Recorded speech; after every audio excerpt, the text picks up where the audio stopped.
जय हिंद दोस्तों, स्वागत है हमारा YouTube channel GS with Surolia ji पे। आज हम पढ़ने जा रहे हैं क्लास 35 भारत की प्राकृतिक वनस्पतियाँ पार्ट सेकंड, जिसमें इससे पहले हम 2 वनस्पतियाँ करा चुके हैं, वन करा चुके हैं। इसका अगला टॉपिक हमारा ज्वारी वन। जिन स्टूडेंट्स के द्वारा वह नहीं देखा गया है वो जा कर देख लें, तब ये वाला टॉपिक आगे से समझ में आएगा। ठीक है दोस्तों, स्टार्ट करते हैं। ज्वारी वन। ज्वारी वन किसे कहते हैं? देखिए, ज्वारी वन जो कहते हैं उन क्षेत्रों को, जो इन्हें ज्वारी वन को डेल्टाई वन भी कहते हैं। ज्वारी वन को डेल्टाई वन भी कहते हैं। ये कहाँ कहाँ पाए जाते हैं? ये जो पाए जाते हैं, ये आपके पाए जाते हैं, देखिए, गंगा का मोहाना क्षेत्र, जो गंगा का मोहाना क्षेत्र है वहाँ पाया जाता है। कहाँ है? जो गंगा का जो डेल्टाई क्षेत्र है, जो डेल्टा है, तो ये इस क्षेत्र में पाए जाते हैं। ठीक है, क्वेश्चन पूछा जाता है। इन्हें डेल्टा इसीलिए वन कहते हैं क्योंकि जो डेल्टा क्षेत्र पाए जाते हैं, और ज्वारी वन भी कहते हैं। ठीक है, और दूसरा चीज पाया जाता है महानदी वाला क्षेत्र जो है, तो हाँ, ये महानदी वाला क्षेत्र, यहाँ भी यह पाए जाते हैं महानदी वाले क्षेत्र में। देखिए, वैसे तो अधिकतर कई जगह पाए जाते हैं, लेकिन जहाँ अधिकता की मात्रा में पाए जाते हैं हम उस चीज़ को ज़्यादा फोकस करेंगे। और दूसरा पाया जाता है गोदावरी और कृष्णा वाला, जो डेल्टा वाला जो क्षेत्र है, यहाँ पाए जाते हैं। ठीक है, इसलिए इन्हें डेल्टा वन कहते हैं। ठीक है दोस्तों, तो ये इन वनों को कहते हैं।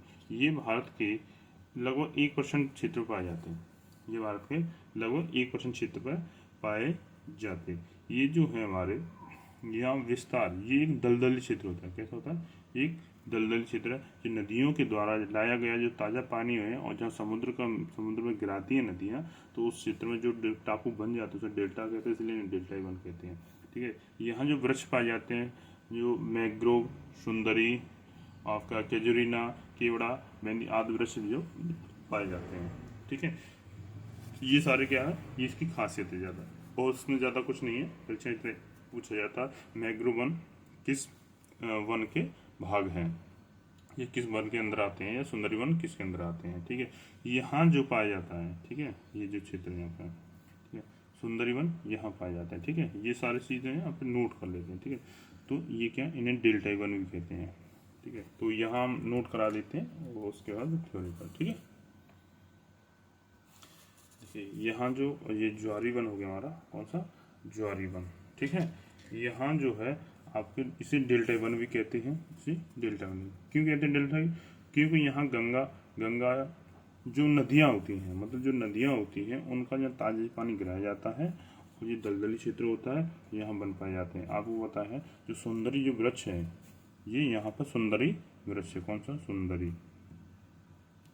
सुंदरी वृक्ष है। और सुंदरी वृक्ष होने के कारण इस क्षेत्र को क्या कहते हैं? सुंदरवन क्षेत्र कहते हैं। क्या? सुंदरवन क्षेत्र कहते हैं, जो कि एशिया का सबसे बड़ा वन है। ठीक है, सुंदरवन क्षेत्र है, तो सुंदरी वन कहते हैं। यहाँ पर सुंदरी नाम के वृक्ष पाए जाते हैं, तो इसे सुंदरवन क्षेत्र कहते हैं, जो कि बांग्लादेश और आपके पश्चिम बंगाल वाले क्षेत्र में यहाँ पड़ता है, डेल्टा क्षेत्र में पाया जाता है।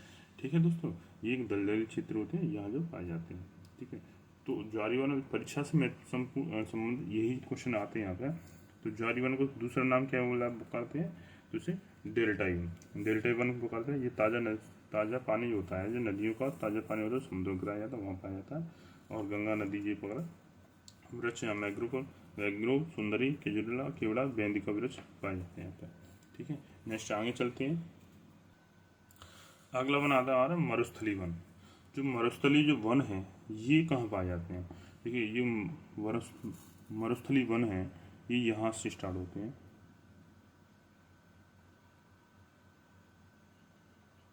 ठीक है, ये ऐसे करके पाए जाते हैं। अधिकतर जो मस्त, देखिए, कुछ हिस्सा कम वाला हिस्सा इधर आता है गुजरात साइड में, बाकी थोड़ा सा इधर हो जाता है हमारा। ठीक है, ये ठीक है, ये वाला जो हिस्सा हो गया मरुस्थल वाला एरिया।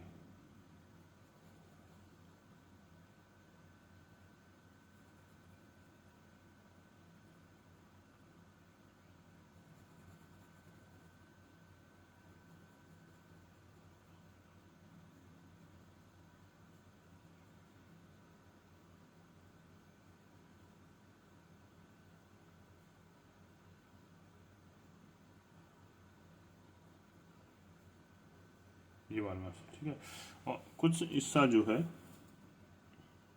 यहाँ मध्य प्रदेश का जो इंदौर है, मध्य प्रदेश का इंदौर है, महाराष्ट्र होते हुए और आपका तेलंगाना, ठीक है, इस वाले क्षेत्र में ये पाया जाता है। ठीक है, कर्नाटक वाला एरिया है, आंध्र प्रदेश वाला एरिया है, तो यहाँ कुछ हिस्सा इसका यहाँ पाया जाता है। तो यहाँ जो वर्षा होती है 70 सेंटीमीटर से कम होती है। यहाँ जो वर्षा होती है कितना, 70 सेंटीमीटर से कम मात्रा में यहाँ वर्षा होती है। तो इसलिए इस क्षेत्र को क्या कहते हैं हम, मरुस्थलीय वन कहते हैं, मरुस्थलीय वन कहते हैं, ध्यान रखिए। और यहाँ जो राजस्थान है, यहाँ 30 सेंटीमीटर से अधिक कम वर्षा होती है। जो रेगिस्तान जो क्षेत्र है, मरुस्थल है हमारा, तो वहाँ 30 सेंटीमीटर से कम वर्षा होती है। लेकिन जो हिस्सा, ये वाला जो हिस्सा है, यहाँ 30-70% से कम क्षेत्र होती है। यहाँ भी आपकी 70% से कम वर्षा होती है, 70% के पास में होती है गुजरात वाले क्षेत्र में। तो इसलिए, लेकिन जो राजस्थान रेगिस्तान है वहाँ 30% से कम होती है, ध्यान रखिए। ठीक है, यहाँ जो रेगिस्तान है, यहाँ आपका 30 सेंटीमीटर से कम वर्षा होती है, और यहाँ होती है 70 सेंटीमीटर से कम वर्षा होती है। ठीक है, और इस वाले क्षेत्र में भी आपको 70% से क्षेत्र में कम वर्षा होती है। इसीलिए मैक्सिमम से हम 70% वाले क्षेत्र से कम वर्षा वाले क्षेत्र में मानते हैं। जहाँ हम 50% भी मानते हैं, ध्यान रखिए 50% से कम होते हैं ये एरिया, तो मैक्सिमम से 50% लेके चलते हैं। 30 और 70 का एवरेज मानेंगे तो 50% के लगभग में यहाँ वर्षा होती है, कम होती है वर्षा। ठीक है, ये जो हमारा जो है गुजरात, राजस्थान, पंजाब, जो पंजाब है, हरियाणा का दक्षिणी वाला, दक्षिण पश्चिम वाला जैसा है वो वाला है, तमिलनाडु है, केरल है, ये क्षेत्र में पाया जाता है। यहाँ जो वृक्ष पाए जाते हैं, कांटेदार वृक्ष पाए जाते हैं। कैसे, कांटेदार जो वृक्ष होते हैं वो वृक्ष यहाँ पाए जाते हैं। ठीक है, और ज़्यादा कुछ खास नहीं पूछा जाता वैसे। जहाँ कांटे वाला ये क्वेश्चन पूछा जाता है, बबूल का वृक्ष कहाँ पाया जाता है, कैसा वन का, कैसा वन है, वन का भाग पेड़ है मतलब, तो ये कैसे मरुस्थलीय वन का पेड़ है। जहाँ जो भी कांटेदार पेड़ होता है वो मरुस्थलीय होता है, मतलब वहाँ पानी की आवश्यकता कम होती है। जो कांटेदार जो भी वृक्ष होता है वहाँ पानी की क्षमता, मतलब पानी को वो कम सोखता है। तो वहाँ पानी जहाँ हो या ना हो, हल्की सी नमी हो तो वहाँ उग जाता है। तो देखा होगा आपने। ठीक है, चलिए इसे यहाँ नोट करते हैं, इसे थ्योरी यहाँ पे नोट कर लेते हैं। इसमें और कुछ नहीं, ज़्यादा नहीं, इतना ही है। ठीक है, तो देखिए इन वनों की मैंने थ्योरी लिखी है। मरुस्थलीय वन को उष्ण कटिबंधीय कांटेदार वन या झाड़ियों के भी कहते हैं, ध्यान रखिए।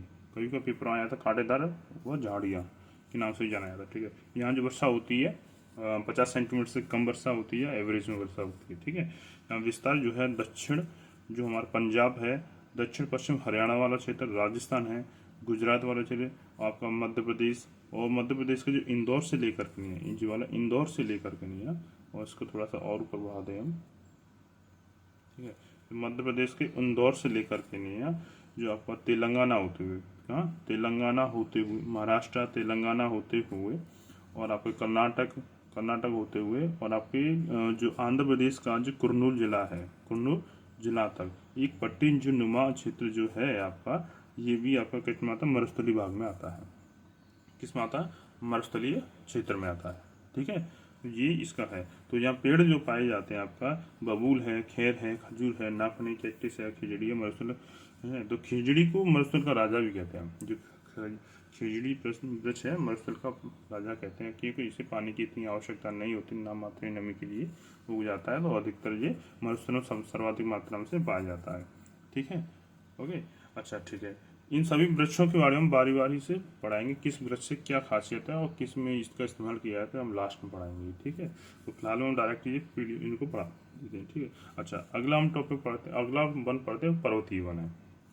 अगले जो वन है हमारा कौन सा, पर्वतीय वन। ठीक है, इसको इधर पढ़ लेते हैं। नंबर 5 है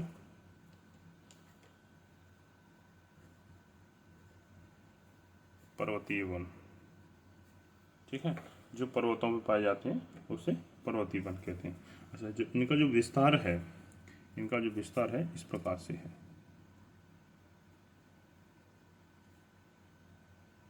इनका जो विस्तार है ये, हाँ, ठीक है,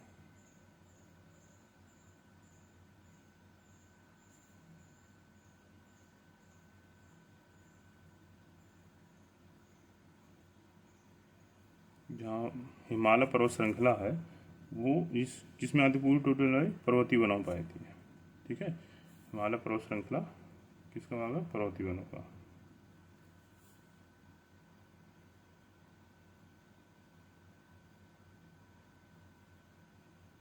इन्हें शीतोष्ण वन भी कहते हैं, ठीक है, क्योंकि यहाँ शीत वाला एरिया है।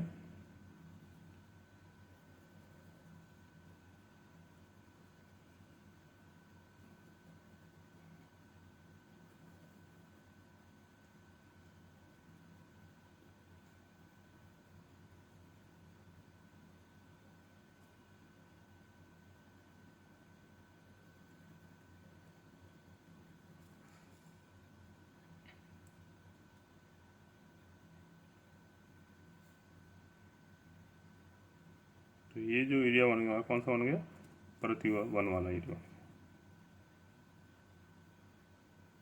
ठीक है। जो ग्रीन वाला हमारा क्या, ये पर्वतीय वन वाला एरिया बन गया, ठीक है दोस्तों। चलो इसके बारे में पढ़ते हैं।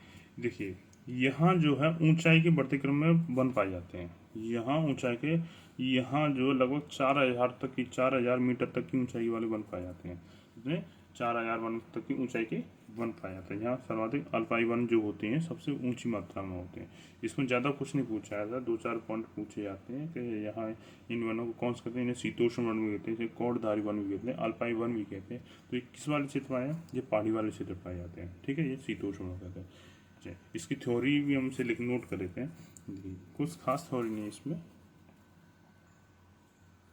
तो देखिए यहाँ जो पर्वतीय वन है इनकी जो खासियत है जो भी है यहाँ पाए जाते हैं। देखिए यहाँ देखिए, जहाँ 1,000 से कम की जो ऊंचाई के वृक्ष होते हैं उन्हें बोलते हैं उष्ण कटिबंधीय वृक्ष। क्या, उष्ण कटिबंधीय वाले क्षेत्र में जो आते हैं यहाँ पे, तो उस क्षेत्र में आता है। लेकिन यहाँ जो वृक्ष पाए हैं उष्ण कटिबंधीय वन से लेकर अल्पाइन सबसे अधिक वृक्ष होते, ऊंचे ऊंचे वाले वृक्ष होते हैं, अल्पाइन वृक्ष कहते हैं। तो वो भी वृक्ष यहाँ पाए जाते हैं। यहाँ 1,000 से 2,000 मीटर तक की ऊंचाई पर जो वृक्ष पाए जाते हैं शीतोष्ण वन कहते हैं। और 2,000 से 3,000 की ऊंचाई पर पाए जाते हैं कोटधारी वन कहते हैं। और 3,000 से 4,000 की ऊंचाई पर पाए जाने वाले वन को अल्पाइन वन कहते हैं। यहाँ वृक्ष की बात की जाए तो यहाँ भोजपत्र, चीड़, स्प्रूस और देवदार और सिल्वर फर जो वृक्ष पाए जाते हैं यहाँ पे, ठीक है। यू को परीक्षा की दृष्टि से महत्वपूर्ण प्रश्न है। पूछा तो भोजपत्र कहाँ पाया जाता है, तो भोजपत्र आप पा सकते हैं यहाँ पाया जाता है। अच्छा, इसका जो विस्तार है, जो विस्तार है कहाँ पाया जाता है, ये आपको हिमालय क्षेत्र, कहाँ, हिमालय,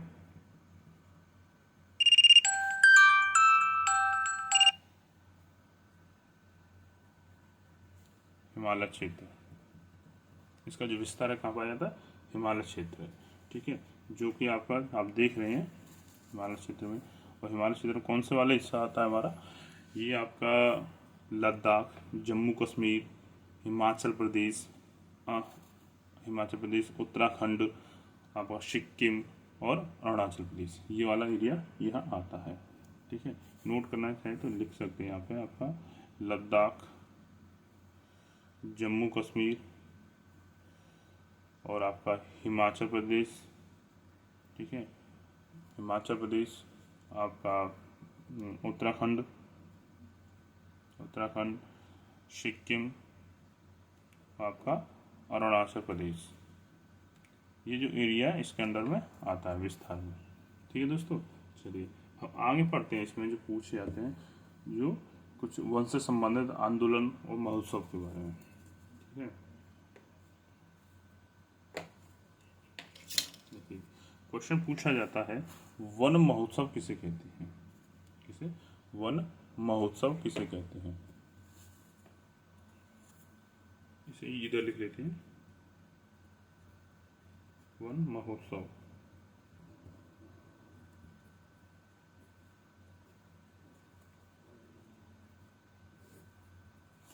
वन महोत्सव क्या है, वन महोत्सव कहते हैं भारत सरकार के द्वारा 1950 में एक कृषि कल्याण के द्वारा एक अभियान चलाया गया था। अधिक वृक्ष लगाओ आंदोलन शुरू किया गया था, लेकिन फिर उसका बाद में नाम बदल कर वन महोत्सव कर दिया गया, ठीक है। और कुछ नहीं है। कृषि एवं कल्याण विभाग, कृषि एवं किसान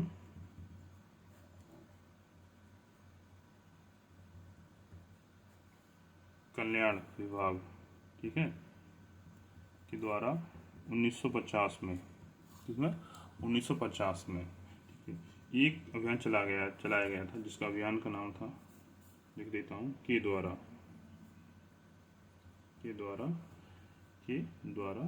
एक अभियान चला गया, के द्वारा अधिक वृक्ष लगाओ आंदोलन।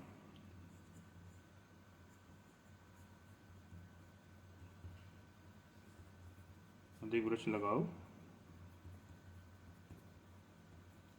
आंदोलन शुरू किया, ठीक है, शुरू किया। लेकिन इसका जो नाम है बाद में बदल दिया गया, ठीक है। इसका जो नाम है बदल दिया गया, ठीक है।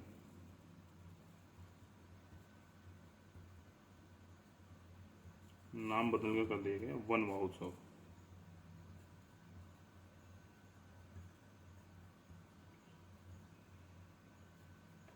वन महोत्सव कर दिया गया, ठीक है। ये जो महोत्सव बनाया जाता है हमेशा जुलाई के फर्स्ट वीक में मनाया जाता है, 1 से 7 जुलाई। क्वेश्चन पूछा जाता है वन महोत्सव कब बनाया जाता है, 1 से 7 जुलाई के मध्य बनाया जाता है, ठीक है। और कुछ नहीं, वन महोत्सव में बस इतना ही है। कृषि एवं कल्याण विभाग के द्वारा 1950 में अधिक वृक्ष लगाओ आंदोलन शुरू किया गया था, जिसका नाम बाद में बदल कर क्या कर दिया गया, वन महोत्सव कर दिया गया। वन महोत्सव जब बनाया जाता है जुलाई के फर्स्ट सप्ताह में बनाया जाता है, 1 से 7 तारीख के बीच में मनाया जाता है, ठीक है।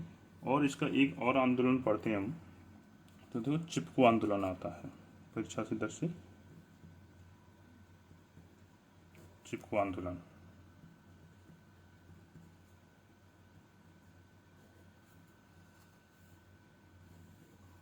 चिपको आंदोलन जो शुरू किया गया था 1972 में किया गया था, 1972 में किया था। तो इसके बारे में आपको थोड़ा बता दें, चिपको आंदोलन क्या था। जो उत्तराखंड है, या उत्तराखंड का एक जो जिला पड़ता है, जो एरिया है टिहरी गढ़वाल जो ये वाला एरिया है, तो यहाँ पर क्या हुआ था, सरकार के द्वारा सरकार के द्वारा ठेका दिया था वनों को काटने के लिए। यहाँ पर एक प्रोजेक्ट लाया जा रहा था। तो यहाँ पर तो ग्रामीण के जो लोग थे, जहाँ ग्रामीण क्षेत्र के लोग थे, वहाँ ने यहाँ देखा कि यहाँ पे वृक्ष काटा जाता है। लेकिन यहाँ पे इस चीज़ का सबसे पहले जो इनके उभर के नेता जो आए थे, इनमें सुंदरलाल बहुगुणा थे। कौन थे? सुंदरलाल बहुगुणा थे। इनके नेतृत्व में फिर इसको आंदोलन को स्थायी रूप दिया गया। और ये आंदोलन जो है टिहरी गढ़वाल वाला जो क्षेत्र है, नवजीवन एक आश्रम है, वहाँ से स्टार्ट किया गया था। यहाँ पर क्या हुआ था, ग्रामीणों ने पेड़ से लिपट गए, जिसमें महिलाएं अत्यधिक मात्रा में थीं। जो चित्र यहाँ महिलाएं अत्यधिक मात्रा में थी, ठीक है। तो उन्होंने इस पर भागीदारी दिखाई, और यहाँ पर बाद में गोली तक भी खाई इन्होंने, लेकिन इसको बाद में इनकी जीत हुई, ठीक है। थ्योरी लिख लेते हैं, ठीक है दोस्तों। तो यहाँ पर जो है ये सुंदरलाल बहुगुणा के नेतृत्व में 1972 में उत्तराखंड के टिहरी गढ़वाल क्षेत्र में नवजीवन आश्रम को इसका केंद्र बनाएगा। और इसमें ग्रामीण एवं महिलाओं के द्वारा बहुत महत्वपूर्ण भागीदारी निभाई। जो यहाँ वन की कटाई हो रही थी, उन वृक्षों से जाकर नहीं है ये चिपक गई, गले लगा लिया, और गले लगा कर रोने भी लगे थे। और यहाँ पर बाद में गोली भी चलाई थी, कई यहाँ पर लोग मारे भी गए थे, लेकिन उन्होंने अपना आंदोलन समाप्त नहीं किया। बाद में हार कर नहीं भारत सरकार को इसका जो वन कटाई की रोकनी पड़ी यहाँ पे, तो बाद में इनकी जीत हुई। तो क्वेश्चन बहुत पूछा जाता है, चिपको आंदोलन किससे संबंधित है, तो ये जब वन की कटाई से संबंधित है। ये कहाँ हुआ था? उत्तराखंड में हुआ था, गढ़वाल वाला टिहरी गढ़वाल वाला क्षेत्र है, उस जगह हुआ था। इसका केंद्र क्या था? नवजीवन आश्रम था यहाँ पे। इसके मुख्य नेता कौन थे? सुंदरलाल बहुगुणा थे। इसकी महत्वपूर्ण भूमिका किसकी रही? महिलाओं की रही थी, क्योंकि ये पेड़ों से चिपक गई थी, गले लगते नहीं चिपक गई थी, ठीक है।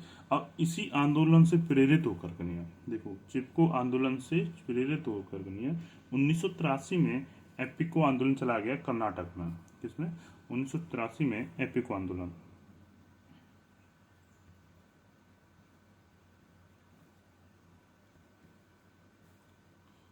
एपिको आंदोलन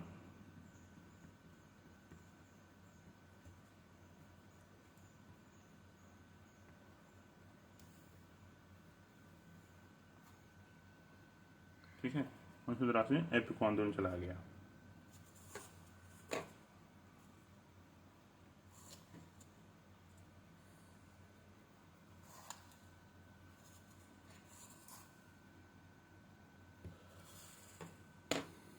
इसे अलग पेन से लिख देते हैं, थोड़ा सा अलग दिखेगा।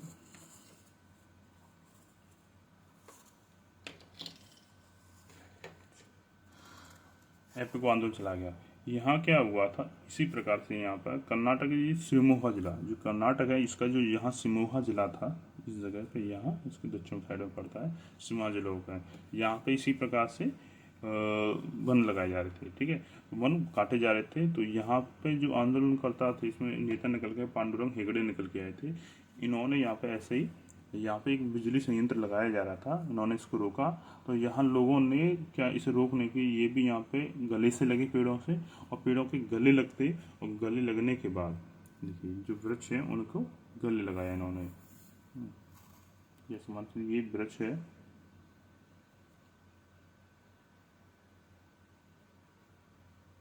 ये वृक्ष,